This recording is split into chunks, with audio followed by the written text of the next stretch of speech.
আমের সিজন ফুরিয়ে যাওয়ার আগে সেমাই দিয়ে বানিয়ে নিন ঝটপট এই ইউনিক সন্ধ্যার নাস্তা রেসিপিটা। এটা খেতে যেমন মজা, বানানো তেমনি খুবই সহজ।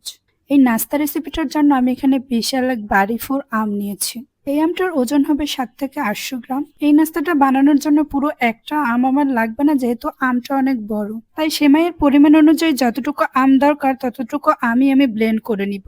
আপনারা কিন্তু চাইলে আমটা হাত দিয়েও নরম করে নিতে পারেন। আমি এখানে একটা লাচ্ছা সেমাইয়ের অর্ধেকটা পরিমাণ অনুযায়ী আম, একটা ডিম, স্বাদ অনুযায়ী গুঁড়ো দুধ ও চিনি দিয়ে দেবো। এখানে কিন্তু কোনো পানি ইউজ করা যাবে না। এবার হাত দিয়ে খুব ভালোভাবে মেখে নিব। এটা কিন্তু মেখে নিয়েই ভেজে নিতে হবে, মেখে দিয়ে কিন্তু বেশি সময় রাখা যাবে না।